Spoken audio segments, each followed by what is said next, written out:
Welcome into the Illini Inquirer podcast. Had a week off of the podcast, and as Derek said, I look tan, which is just a little more red than usually, but for the half ginger self, wasn't too bad. And Derek, I was somewhat expecting to come back or to leave you and Joey with some news, and we did get some news on Friday, which was one of the last days of my vacation, that Jeff Alexander will be the new assistant, as you'd been reporting all along throughout this, and that Stephen Gentry was headed towards Gonzaga.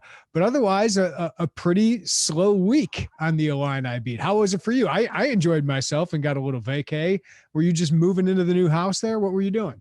Yeah, still just settling in here in Muhammad, and, taking care of Quincy Guerrier, where a Canada kid goes to Oregon. Big surprise. No, nothing too groundbreaking there. So yeah, it was fairly uneventful. Still trying to stay upbeat on this coaching search as much as we can. It's pretty locked down. Hey, Brad Underwood was out golfing in Las Vegas for the week at Lon Kruger's Coaches versus Cancer deal. Not that Brad's been leaking anything all along, like our major source was out of town, but yeah, it just holding down the fort as much as we could, and glad that you got to enjoy and relax. And you're making me look real pale now, so I got to get that fixed. You might be the first person who's ever told me that. My mother is a complete ginger. I got that gene. My brother and my dad are more tan. My kids, thankfully, got the wife's hue, which is a little more olive skin. So yeah, this is as good as it gets for me right now.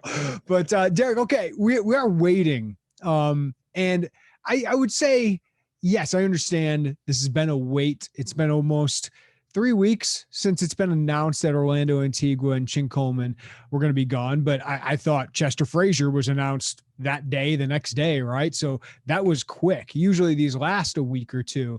So I don't know if I'm fretting, but the fan base is fretting. They want to know who their assistant's going to be, who one of their top recruiters is going to be. So what do you expect? Like, when does this drag on too long for Illinois? Are you worried about the timing aspect yet? I would if it goes, beyond another week or two, if we're really stretching to June, because this is such a pivotal part of the recruiting process, because we think about 2022 class, and normally maybe those in a normal cycle, you would have some kids on campus maybe before their junior year during that summer, or you go out to see them play during the high school season. You kind of converse with them after the game or their parents. Pretty much what I'm hitting at is the relationship building and the in-person contact is going to be really important here coming up in June, and just really laying the groundwork and trying to formulate new relationships or reaffirm certain relationships with Illinois, and scheduling these visits, which a lot of these are starting to start to develop, and kids are getting their plans for the summer to get on these campuses. So not that Chester Frazier, who's doing a lot of work right now in terms of extending offers and pulling guys that he was recruiting at Vatech and getting them familiar with Illinois, and just he's really working it hard, which is what we expect from Chester, and knowing kind of his makeup. And I'm sure Jeff Alexander will do the same. But I think to have that staff solidified, we could talk about what perception necessarily means. And, I think at the end of the day, as far as what the fan base is worrying about, there's the perception, which is just kind of the process and what Illinois is able to pull in, and how much will that be remembered if you get the guy that you ultimately want. I think that's something that you've told people on the board, and I think that's important. Like, this process might not be going the way that a fan would necessarily want. If you get your guy at the end of the line, then we're not really going to remember that or think too much about it. I do understand some of the angst, though, because I think some of the perspective is your biggest fish might need to be this last one. And that's not a knock on Chester or on Jeff Alexander. And Chester's been a high major assistant for 10 years. So I think part of that is just kind of the thought of maybe our biggest swing or our biggest get has to come here at the end, and it's dragging on, and it's been a while. And even when Chin and Orlando were announced in early May, we kind of knew a week or 10 days before that those guys were out the door. So it's been a while, but I guess we'll just kind of have to wait and see. And I would say, I think some of the angst is that the guys you're replacing, right? It's Orlando Antigua, especially. I mean, I think Chester Frazier is coming, and this is no shot at Chin, but like Chester Frazier has a more impressive resume at this point of, Brad Underwood hiring him than Chin Coleman. But Chin Coleman came with a Chicago connection. You're hoping, you get somebody like Kyle DeSumo, and he did, and he developed him. And Chin obviously made a huge, great impact on this program. But Orlando Antigua is one of the best recruiters in the country that John Calipari ran to when he had all this trouble last year. So I don't think you're getting someone that's going to have quite the resume of Orlando Antigua.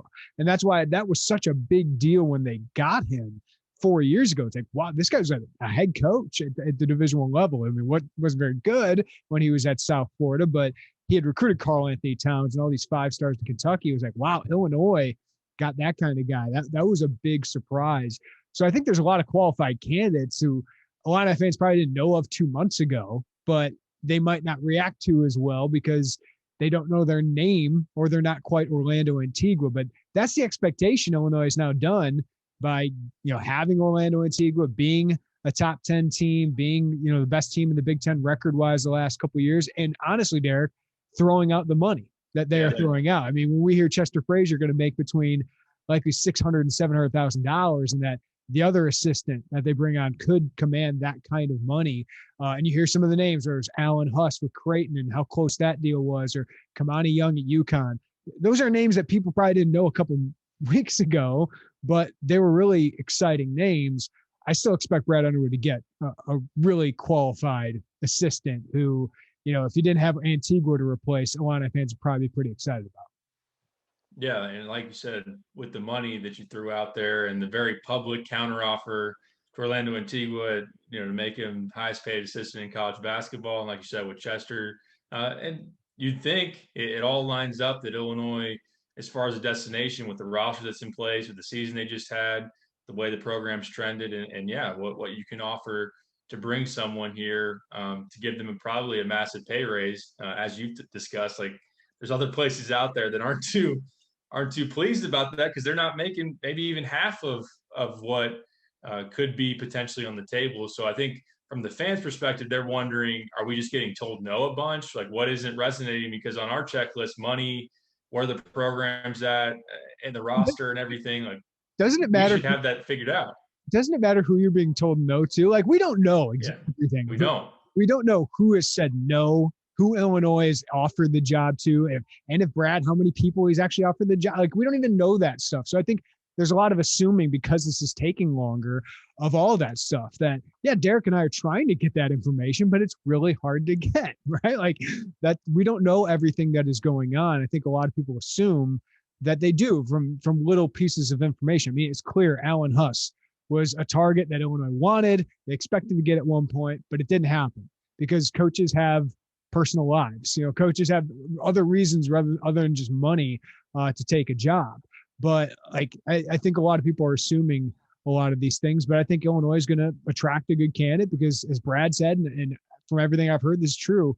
They're acting like a top 10 program, and they are upsetting some other schools based on the money they're offering. I think they're changing the game a little bit for what it takes for assistant coaches. It's like the first school, I don't know if it was Alabama or Clemson, to make $1 million coordinator, right? Like Illinois and Kentucky, that battle. And then, the money they've thrown at a guy like Alan Huss, I think they're kind of changing the game a little bit, which I think somebody that's well qualified and good at his job and good at recruiting is going to take that at some point. Yeah, I would fully expect that. And that is what you need. I think that not that you couldn't pull from a mid-major program and an up-and-comer in that sense. I know Ricardo Greer is somebody that we talked about from Dayton in terms of international connections and some of what he's done. So I don't think it necessarily maybe has to be that Antigua time. I mean, I wouldn't expect it to be an Antigua level, like recruited to Kentucky and got a bunch of 5-stars. Not that Kentucky isn't part of that formula. That's why you're pulling that in, but you would like to make a major splash, and you would think you should be able to do that with what you have on the table and all that's being offered. So, yeah, like you said, I think we don't really know all of who has already said no or who has Brad really put the offer on the table to. Alan Huss seems like that was, I mean, definitely on the table, and something ultimately fell through. Kamani Young. And there's some other guys out there that have impressive resumes, Mike Miniga, C.Y. Young at Florida State. So, yeah, we may not know until it gets announced, and then you do your further digging and see, okay, this is what they've done recruiting-wise, and then it's just going to be, you have to get here and prove it. And for someone like Chester, he's going to now, and as he talked about, Illinois being a little bit more sexy than Virginia Tech and Kansas State, how that role or just that position in Illinois could maybe change what they've done in the past. Because it's not like Chin Coleman had some kind of glowing resume as far as pulling in talent at UIC. It was getting to Illinois and benefiting off of what was available there. Absolutely. I agree with that. And I wrote it with our daily digest on Monday, just about, this is unprecedented. Brad Underwood is now going to have more staff changes. Not that he wanted this, than Bruce Weber, John Gross, and Bill Self at Illinois combined. Like that's unprecedented. I went back through the Henson era, Derek, and there was only 1 year where there was multiple assistants to replace. Now, I think the game's changing maybe a little bit in college basketball with how much these guys move around. But that is unprecedented. It does. We've talked about this plenty, but this is where Brad Underwood is tested as a head coach, and that's why these assistant coaching hires really matter. Just a few more things. I do want to get into Jeff Alexander here a little bit, but Brandon Podziemski coming out and saying he's on board. He's sticking with Illinois. Andre Curbelo going at someone he called media that really isn't media, which is a big word these days. Like reporters, columnists, opinions. Like everyone gets lumped into the media, even if you're just a Twitter or Facebook poster nowadays. But anyway, Andre Curbelo said he's back, right? And not that we thought he would leave, but it's just when you have turnover like this, it's always a concern that, other pieces could be out the door. And it seems like Brad Underwood, players report in early June here, seems like he's been able to hold this thing together.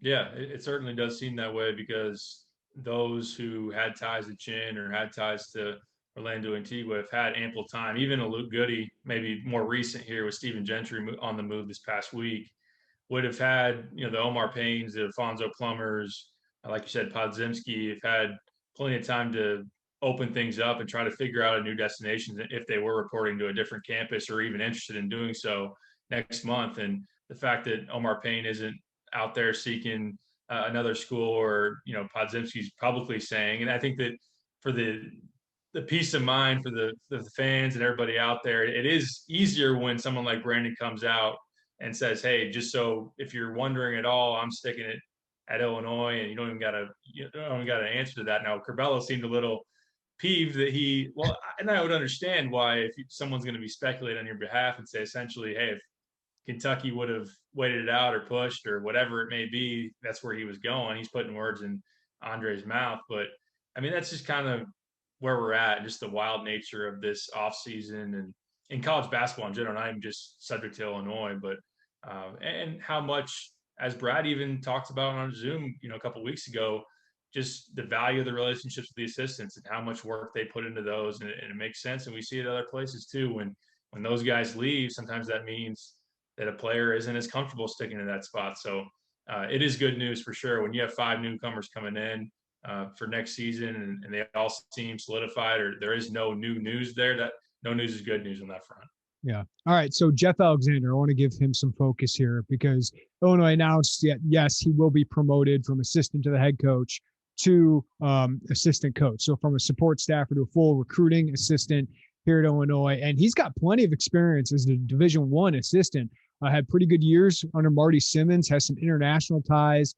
Obviously from Lincoln, Illinois. His dad's a coaching legend in the high school ranks here in Central Illinois.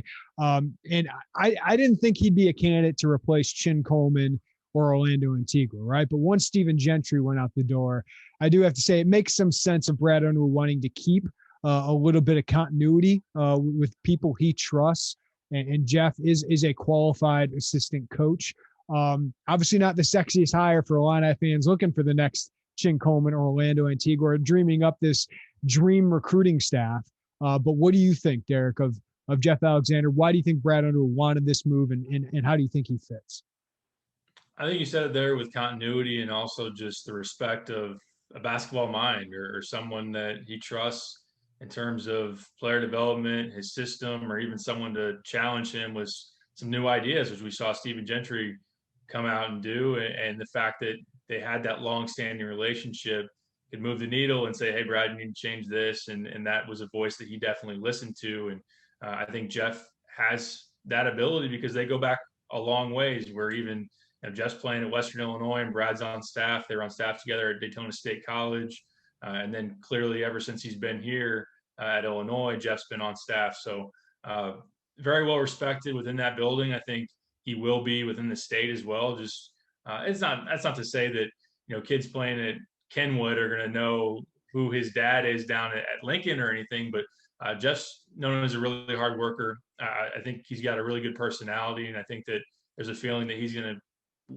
connect well in recruiting and probably, frankly, bring more to the table than Stephen Gentry on that front. I know that, Stephen did a great job with X's and O's and basketball mind and everything, and really running that offense last year. I mean, had a lot of talent to do so, but the scheming and all that. So when you look at it the right way, when you're not seeing it, Jeff coming in for Chin or Jeff coming in for Orlando, if it's just a trade-off of, Jeff for Stephen Gentry, I think it makes sense. And I don't know. I understand why fans would be like, hey, it's not Mike Miniga or whoever on that wish list, but I think it makes plenty of sense. And you got to give Jeff, if you're skeptical, give Jeff a chance to be able to go out there and prove what he can bring to the table.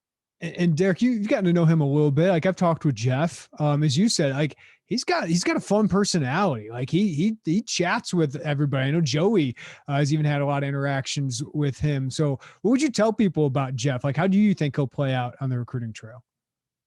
Well, his biggest strength is he's a Cardinals fan. So I think that's first and foremost. We always chat some ball when I see him, but yeah, I mean, really down to earth, easy to talk to, really knows the game. And I mean, he's just a cool, personal guy. It's really easy to have a conversation with him. And I know that even being around the facility, the way that he interacts with some of the players, and I'm happy for him because now he gets to be on the court and practice and everything. And beforehand, it was a lot of just game prep and video, but just being around the facility, that he's a personality that people like to be around. And I mean, he sounds like he's a guy that, from our perspective, or maybe even a coach or whoever, fun to drink a beer with too. Yeah.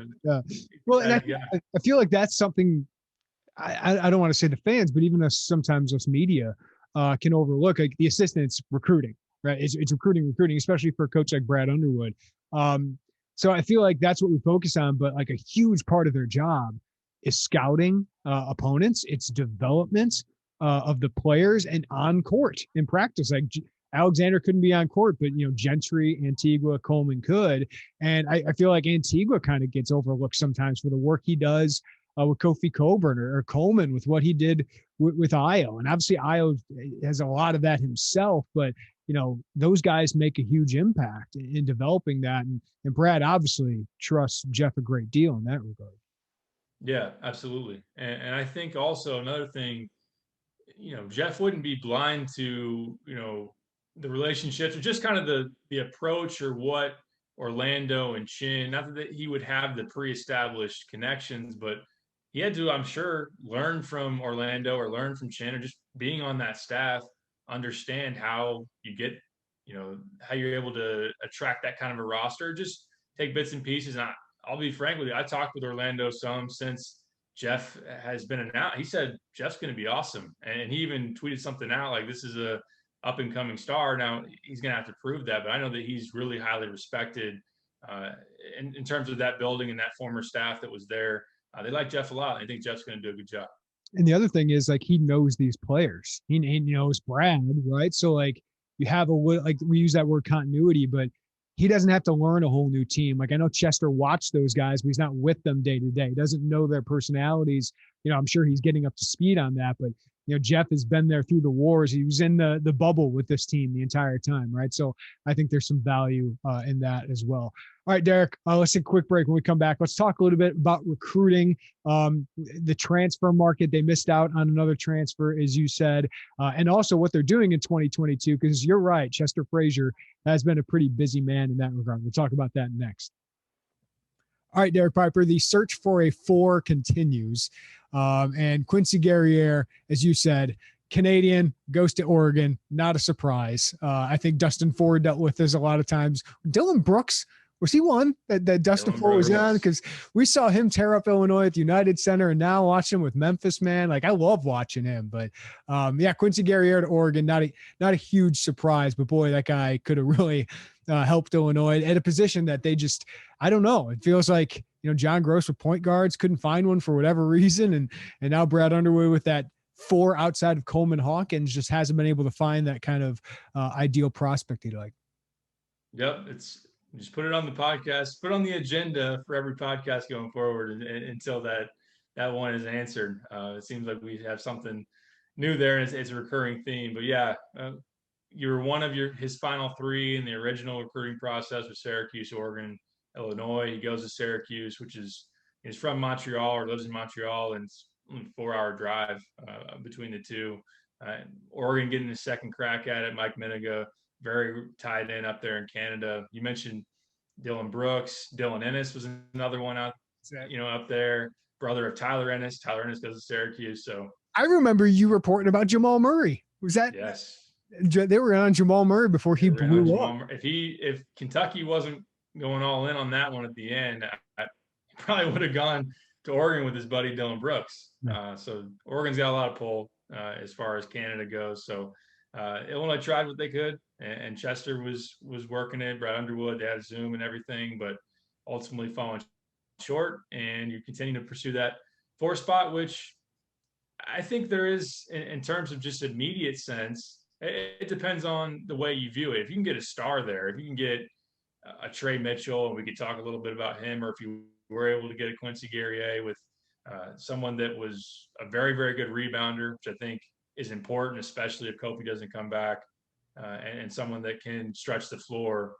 If you don't get a stud there, I mean, you got some options. You got Coleman Hawkins, you got Jacob Grandison. I don't know how ideal it is to play DeMonte there for large stretches, but you have some pieces that could fit in there. Even maybe we'll see what Luke Goody is as a freshman, but I think it's within reason as a 6'7" forward that could play some 4, especially in a 4-out type of system. Yeah, one thing, Greg Lee, Western Michigan transfer, released his top 6 through one of those edit guys, and Illinois was in there. And I texted you, have you heard anything about this kid? And he's a guy that I think can provide depth. And I think the question, I think, for Illini fans is, some of them, and I understand, is like, hey, just add a 4. Like, you just need to add a depth piece there. It seems like Brad Underwood is exhausting every possibility of getting a true difference-making upgrade. Like you think of the guys they've been going after at that position, and they're going after guys who could be the best players on the team. Right. Because let's be honest, they got a lot to replace here. If Kofi Coburn doesn't come back, I mean, I would assume is gone. Adam Miller is gone. So you add Payne, you add Plummer. That's great. But you still just need your talent to be boosted here.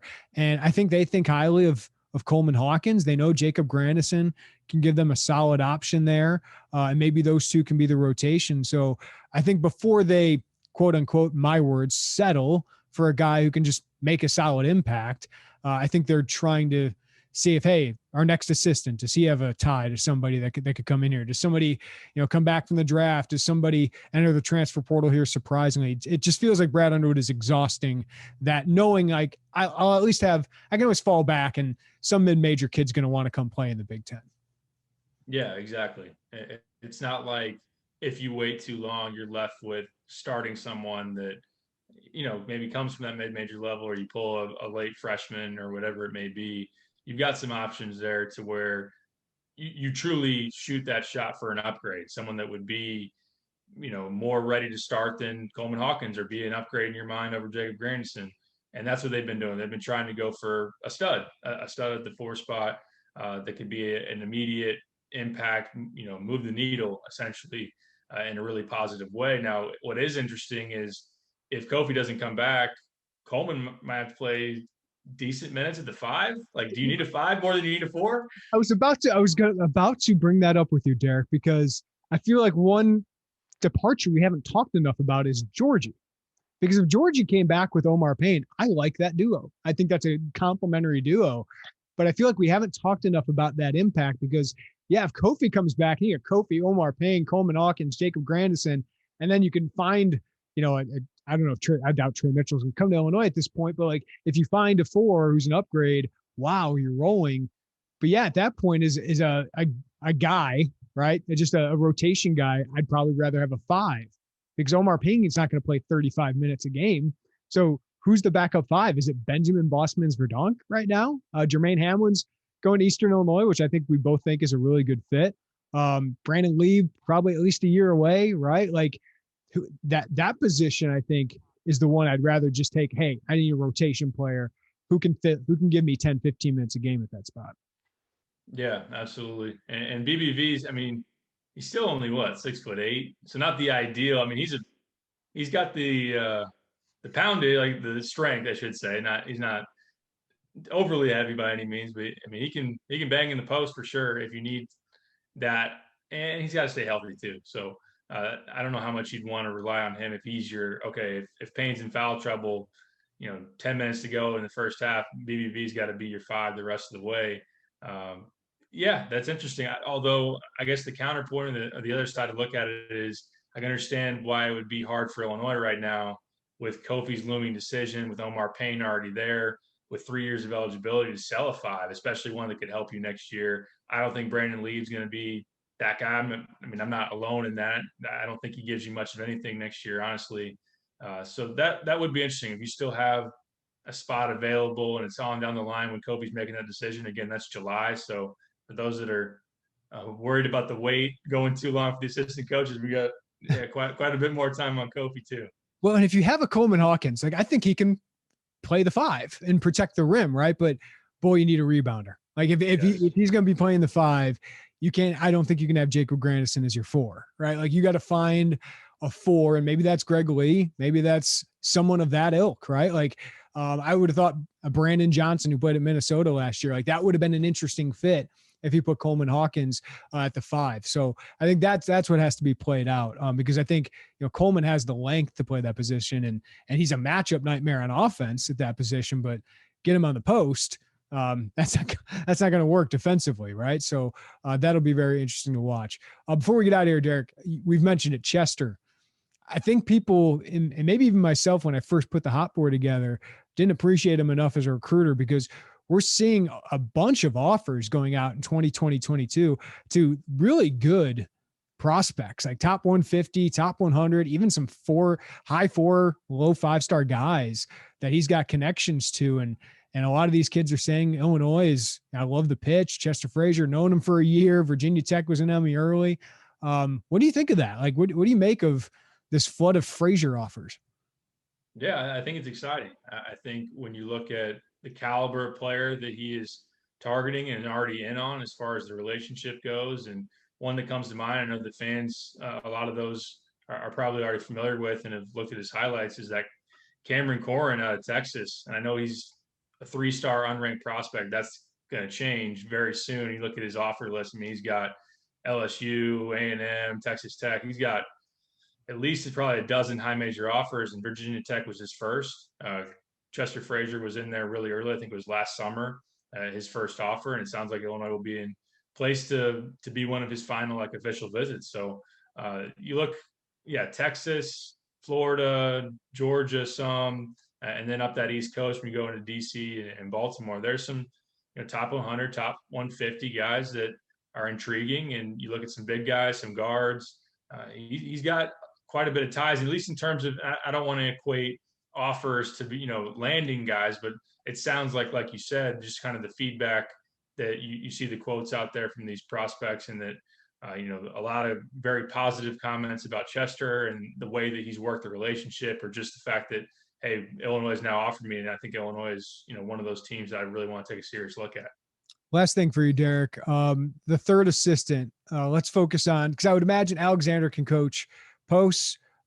He could coach wings potentially. Chester Frazier certainly going to coach guard. So probably a wing or front court coach.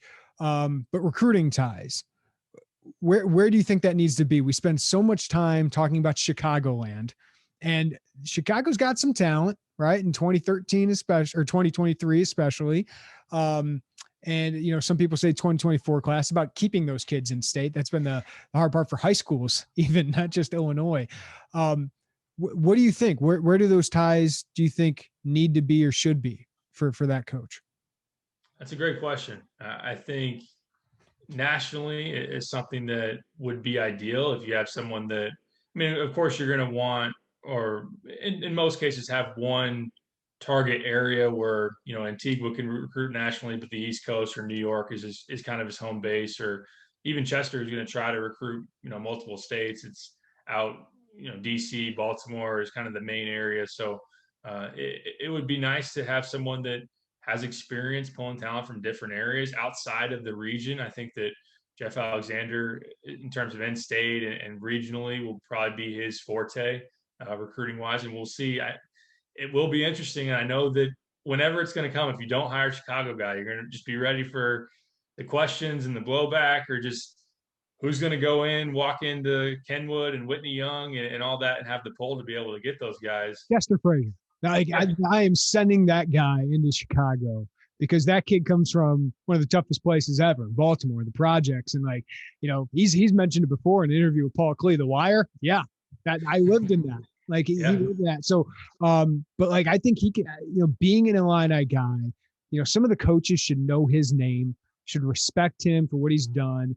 He recruited there at Kansas State.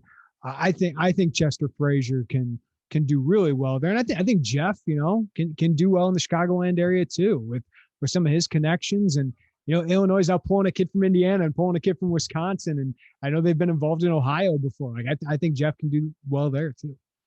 Yeah, I'm completely with you as well. And you're not, as a program, a bottom feeder in the Big Ten and trying to sell them on some kind of, all right, believe in us when there's not a whole lot there as far as groundwork to try to come to Illinois. Illinois should still be a really attractive place, and I fully agree. If you're going to put the time in and really work hard to recruit their kids, build those relationships in those programs, you should be able to have success. So I think I agree. I don't think you have to be tied or married to Chicago. It would be nice, and like a Nick Irvin as a support staff role, if you're going to fill Jeff Alexander's spot, I think that fully makes sense. Just to have some kind of connection or some kind of guy in the room that's from that area. I think that maybe that would bring some kind of, I don't know, just so that you don't hear the narrative that Chicago's being shut out from your staff or not being considered, not being prioritized. I think that could maybe combat some of that. But I guess the bottom line, what I would say is go get best available. You talk about NBA draft needs and all that. Go get the best available guy that can bring the most to the table, regardless of where those ties are. That would be my approach and opinion. Not be married to having to get a big man coach, because like you said, Jeff could do it. And that would be the way I'd approach it. Yeah, you don't pass on Michael Jordan because you got Clyde Drexler, even though Drexler's a Hall of Famer, right? You take the best that you can get, and I would imagine Brad's going to do that. And then try, he's got a support staffer to fill, as you were mentioned there with Nick Irvin. If you wanted to go that route, or they can't recruit on the road, but they certainly can have relationships with recruits. They certainly can have relationships with coaches, and that could help you out as well. So it'll be interesting, and hopefully we know, and hopefully the fans know for some of their sakes, because boy, they've been on edge for a while here since this all started going down. It's dragging into a month, and I get it for them, but hopefully we'll know within the next week. Derek Piper, thank you, man. Yeah, man. Before we go, I need a prediction. Are you taking White Sox 2 out of 3, or what are you thinking? Against your Cardinals. Okay. Yeah. We're coming out. I was feeling good when I was on vacation with the White Sox, and then they go into the Bronx and lose 3 in a row, get swept. I'm more worried about our hitting, man. I think our pitching is pretty dang good, but right now our hitting, I miss Eloy Jimenez. I'm sick of seeing Lurie Garcia and Billy Hamilton. Man. You got Lance Lynn on the mound tonight, this being Monday. Who has been awesome. He's been exactly everything I've wanted. People asked me on Twitter, who would be your number one starter? I love Giolito. I think he'll get right. And Rodon's been unbelievable. Game 1, I would put Lance Lynn out there just because I know what I'm getting every night. And there's so much value in that. I'll show some faint confidence and say 2 out of 3. Sounds about right. I'm giving you the Lance Lynn start. Can't wait for Flaherty against Gio. And I'm not even sure who game 3 is, but still licking my wounds a little bit if Cubs get 2 out of 3 from us in St. Louis. So Cubs are getting scrappy, aren't they? Yeah. Austin Berkland's starting to feel a little confident again. Trevor Release feeling confident again. Some pointed tweets and all that. Yeah. John Gant versus Rodon on Wednesday. All right. Two guys with a really good ERA right now. I trust Rodon a little bit more. I'll give you 2 out of 3. the good news is White Sox fans, for the 18 who are out there, we get the Orioles after that. So that's, no matter what happens, we get the Orioles, and maybe we get a little break in the schedule. All right, Derek Piper. Thank you, man. Yep. Talk to you later.